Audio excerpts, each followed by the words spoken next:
बता दें कि आजादी का अमृत महोत्सव मनाया जा रहा है। आपको सीधा लखनऊ लेकर चलते हैं। मुख्यमंत्री योगी आदित्यनाथ विशेष कार्यक्रम में पहुंचे हुए हैं। तस्वीरें देखते हैं।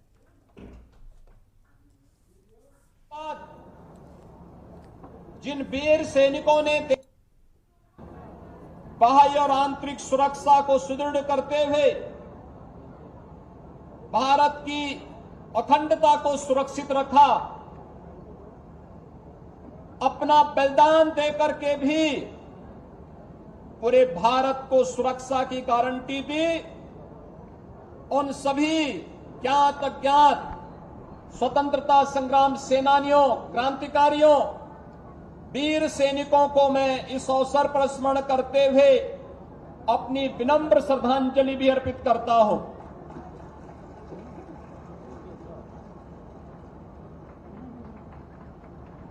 भाइयों बहनों, आजादी के अमृत महोत्सव के कार्यक्रम को आदरणीय प्रधानमंत्री जी ने आम जन को जोड़ करके एक राष्ट्रीय उत्सव बनाया है।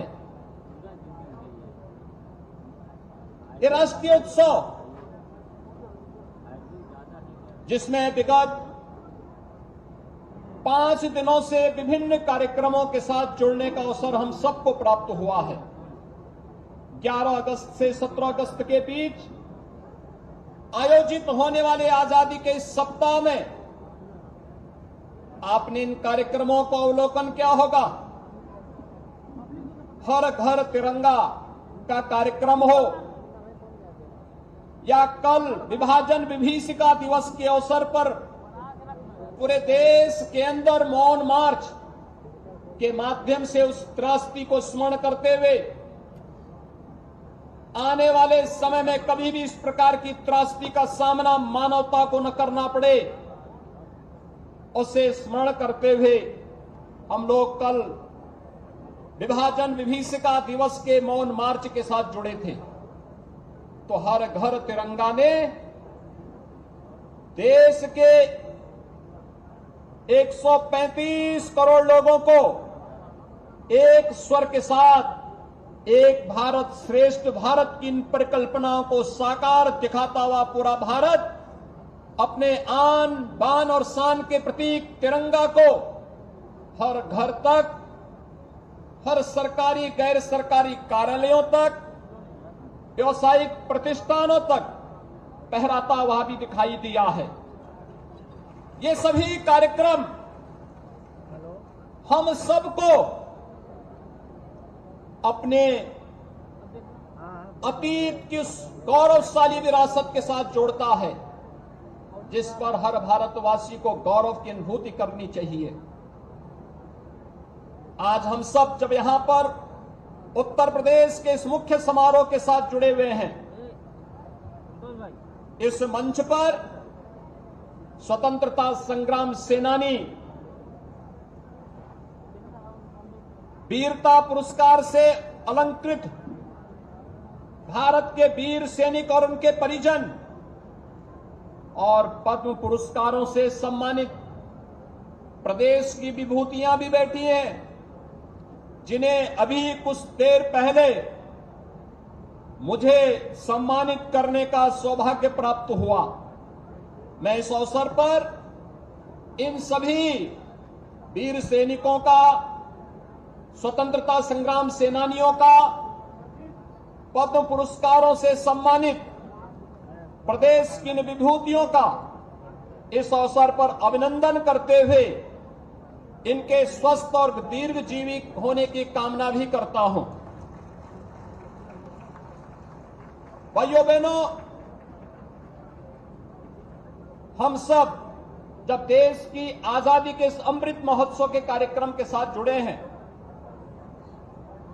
हम सबको अपने देश पर, अपने देश के संसदीय लोकतंत्र पर गौरव की अनुभूति होनी चाहिए। आजादी का अमृत महोत्सव में ऐसे अवसर पर एक उत्साह और उमंग के साथ जुड़ते हुए दिखाई दे रहे हैं। सामान्यतः हर वर्ष आजादी का उत्सव जब होता था, या तो बरसात होती थी या फिर इतनी भीषण गर्मी होती थी कि सामान्य परिस्थितियों में इस प्रकार के समारोह में खड़ा होना एक दूर की कौड़ी नजर आती थी। लेकिन आज जब देश आजादी का अमृत महोत्सव मना रहा है, ये सुहावना मौसम इस बात की गवाही दे रहा है कि प्रकृति भी परमात्मा के साथ मिलकर के इस आजादी के अमृत महोत्सव कार्यक्रम के साथ हम सबको आशीर्वाद प्रदान कर रही है। वास्तव में हमें इस आयोजन पर गौरव की अनुभूति क्यों न हो। याद करिए विगत 2.5 वर्ष का वह कालखंड जब हम लोगों ने इस सदी की सबसे बड़ी महामारी का सामना किया। प्रधानमंत्री मोदी जी के नेतृत्व में पूरे देश ने जिस जज्बे के साथ कोरोना महामारी का सामना किया, सबकी आशंका उत्तर प्रदेश पर थी, क्या होगा उत्तर प्रदेश में। लेकिन मुझे विश्वास था उत्तर प्रदेश की जनता पर कि उत्तर प्रदेश की जनता उत्तर प्रदेश के अंदर आत्मानुशासन का परिचय देकर के अपना पूरा सहयोग डबल इंजन सरकार के कार्यक्रमों के साथ जोड़ेगी। और आज वो हम सबके सामने एक प्रमाण भी है। कोरोना कालखंड में जिस मजबूती के साथ इन कार्यक्रमों को आगे बढ़ाया गया, ट्रैक है, टेस्ट है, ट्रीट है, टीकाकरण के अभियान को, वह सबके सामने है। और इसीलिए जब सामूहिक रूप से हम किसी एक प्रयास में टीम भाव के साथ काम करते हैं, उसके परिणाम भी उसी रूप में हम सबके सामने देखने को मिलते हैं। उत्तर प्रदेश जैसे राज्य के बारे में, जिसके बारे में सबको आशंका थी कि उत्तर प्रदेश का क्या होगा, उस उत्तर प्रदेश ने देश के अंदर कोविड कालखंड में अनेक मॉडल दिए और पूरी दुनिया उसको देखती रही कि उत्तर प्रदेश ये सब कुछ कर सकता है।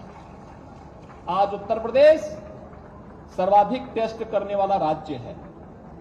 उत्तर प्रदेश सर्वाधिक टीकाकरण करने वाला राज्य है।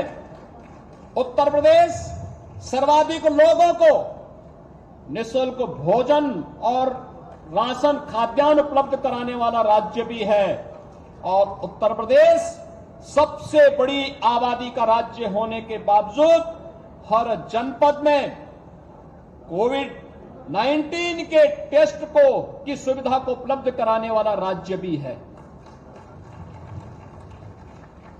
और जब कार्य होगा तो परिणाम भी सामने आएगा। विधानसभा सामान्य निर्वाचन 2022 में उत्तर प्रदेश के इतिहास में पहली बार हुआ है जब कोई सरकार 5 वर्ष का अपना सफलतम कार्यकाल के बाद फिर से रिपीट हुई हो। यह 37 वर्षों के बाद भी उत्तर प्रदेश की जनता को देखने को मिला है। और ये उत्तर प्रदेश के इतिहास में पहली बार हो रहा है कि कोई मुख्यमंत्री 5 साल का कार्यकाल अपना सफलतापूर्वक बिना डिगे बिना रुके अपने कार्यक्रम को आगे बढ़ाते हुए फिर से शपथ ग्रहण करके प्रदेश की जनता की सेवा के लिए फिर से खड़ा होकर के कार्य कर रहा हो, यह भी पहली बार देखने को प्राप्त हुआ है। भाइयों बहनों, आदरणीय प्रधानमंत्री जी ने देश को एक मंत्र दिया, सबका साथ, सबका विकास, सबका विश्वास और सबके प्रयास का।